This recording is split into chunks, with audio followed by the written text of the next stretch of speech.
So let's talk about Joe Tessitore and who now his background is he has admitted to being a wrestling fan in the past. I don't know how far back that goes, but he was a regular sports announcer type fellow, correct? Came from ESPN or one of the. Still is, I believe. Well, is he working on the side now in the real sports along with the WWE? I wouldn't think he'd have time. Oh, I don't know if WWE's his only gig. I think he still does real sports. Real sports. I hate to say professional wrestling. But now that there is such a fucking divide now. But anyway, I'm wondering, does he understand? He's got to be standing there next to Jesse Ventura going, my God, they have paired me to try to get a broadcast out of the Crypt Keeper. Why does he understand Jesse's cultural significance? Or is he, I'm wondering, is he coming into this going, what the fuck? If he's a wrestling fan, he should. Well, I don't know. He's been a wrestling fan since the fucking. Was he an old days wrestling fan or has he come along in the modern times? He seems to be an older fellow. But see, Jesse Ventura needs someone to play off. That's the best way to use him. That's the way Vince McMahon worked with him. That's the way Gorilla Monsoon worked with him. And some of these guys may not really know how to play off him. And it was an interesting journey for Jesse Ventura. Well, now, to be fair, what way is there to play off of this? Ha, we should get Grandpa his meds early next year or next time. Oh, how do you, are people writing some of these little comedic lines that Jesse tries to drop in and he's just not delivering them right? Because I can't imagine this would be in the final script, as they say in showbiz.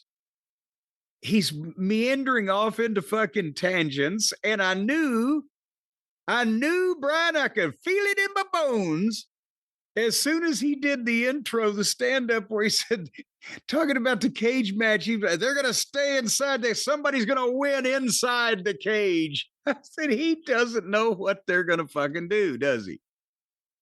And he worked there. But is it like he can remember the cage matches in Portland in the 70s, but he can't remember 1987 in the Garden?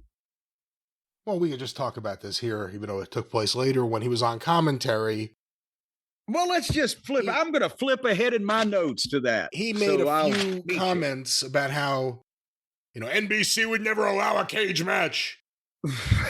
He was doing commentary for the cage matches. Orndorff and Hogan was one of the more famous things from that era. They used that on a bunch of commercial tapes. Hogan and Bossman. And then Hogan and Bossman in 89. When I was a kid, that's all people talked about. He superplexed him off the top of the cage. Even when you say it, it sounds ridiculous. Like, no way. And that's what he did. He fucking did it. Yeah, hey, if you think only the kids were talking about it, fucking out, because it was Bubba. I watched it, and he called me the next day and said, did you see the superplex I took off the top of the cage? Because that bump made him like fucking $25,000 or whatever the fuck it was. And Ventura was there. I mean, that was a really memorable Saturday night's main event. And Zeus was in front of the cage to confront Hogan before the match. So, since we are into talking about this, to keep not to be broken up with the subject matter. So Jesse had prefaced that, and then of course they pitched to Cole and McAfee, who do the broadcast at ringside, and you got Joe and you got Jesse at the podium up there. But then apparently the deal is they put Jesse on color in one match per show. And so they showed video, by the way, of Jesse in 1986 in the WWF working with Plowboy Frazier. Did you see that? Uncle Elmer. I remember the match. It was the Hillbillies against Jesse Ventura, who had already been a commentator. It was one of his last matches, if not the last match, and Piper and Orton. And bless Plowboy's heart that he still makes network television in the 2020s. If somebody had told him that in the actually, he was egotistical enough, he would have believed it. But anyway, It's so just crazy to think of Jesse Ventura versus Plowboy Frazier on national TV. And my God, and what should the penalty have been for booking that? But when Ventura at ringside joins Cole and McAfee, the first thing, he wouldn't stop talking over the ring announcer. What's her name? Can't remember her name. But nevertheless, she's trying to lay out the rules of the cage for the people, Brian, for the people. But Jesse was nattering back and forth at Cole and McAfee. And so he wasn't listening. So here's another thing. They're having the cage match with Damian Priest and Drew McIntyre, where he, at the start, why did the producer, whoever is producifying these things in the truck, not in the first break or when they got off camera with Jesse, not say to Jesse, remember they could escape the cage or whatever, who knows? So now he's glossed over the fucking instructions again. And plus it's bad television because she was on the PA system. She was talking to the people. Why would the commentator not stop fucking talking? Help me. To be fair, McAfee chirps up a lot when other people are on the mic or talking or other things are happening. That's happened a bit lately. With Jesse Ventura, well, no, this was again, like an entire stream of conversation. Do you remember what he was arguing about? I don't even know if arguing is the word. He said from the Uncle Elmer clip, I was the only announcer to ever be an announcer and then wrestle and then announce. Yes. And then McAfee's like, well, McAfee did it. And then he turns to Cole, not knowing anything about Michael Cole's history.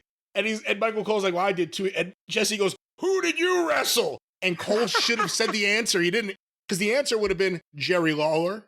Yeah. And he didn't say it because Ventura would have flipped if he had heard that. That was a WrestleMania match, Michael Cole versus Jerry Lawler. But yeah, it started off, you could tell that there was an issue meshing, and the issue is not Cole and McAfee, who, I'm not a big fan of them necessarily, but they have good chemistry together.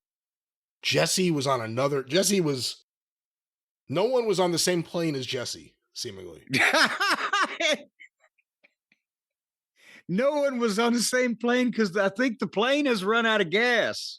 Was there no one in the headset like saying, Jesse?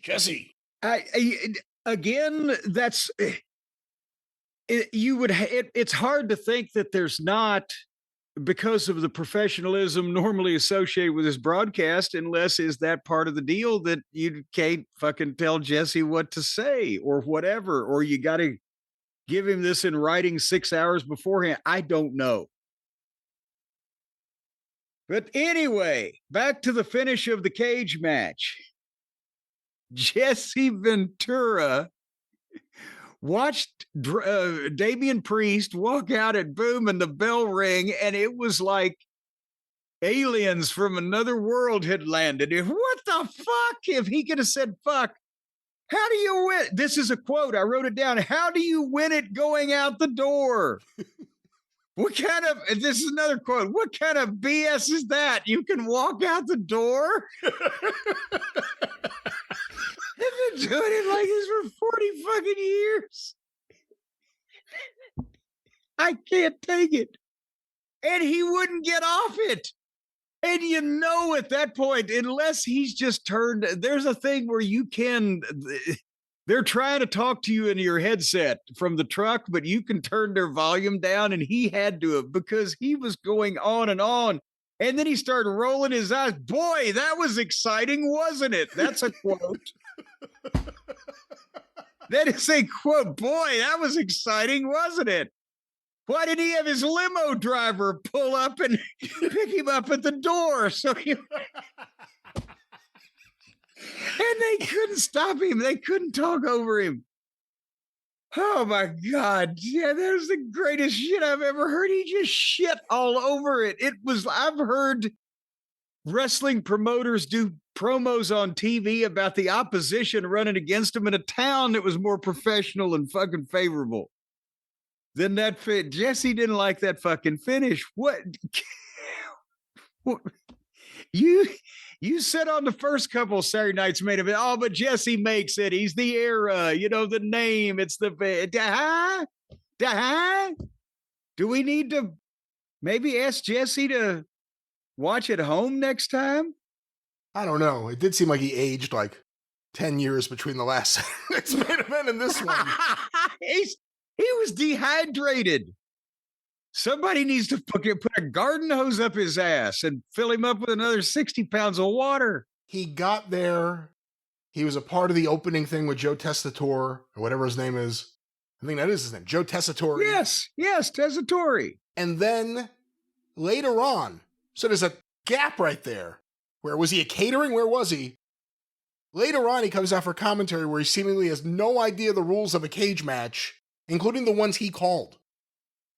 I believe Hogan used to try to like make it dramatic and go over the top. Bruno always left through the door and just lifted his arms up. Andre left through the door.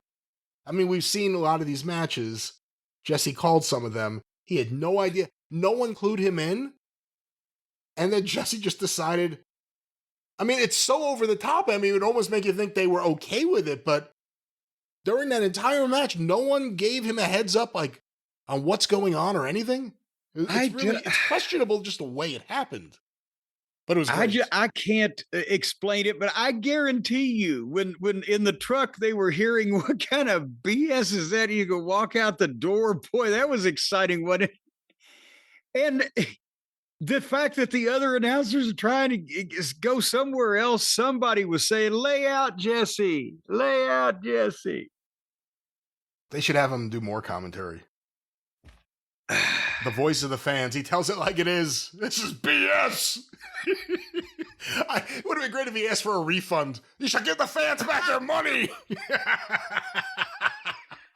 Ixnay on the fund, Ray. Listen, Jesse, you succeeded in running Hogan away, but now we got to let you go. Anyway, but the problem, okay, here was my summation of this in the notes. There wasn't 10 minutes of the match on the air. It was a rotten finish. It switched Priest heel and they beat Drew McIntyre.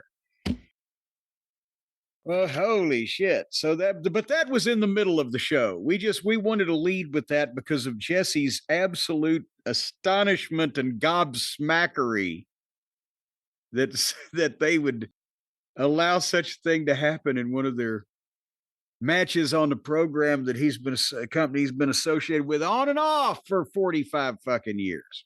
They should have had him on every match on this show. Oh, good Lord.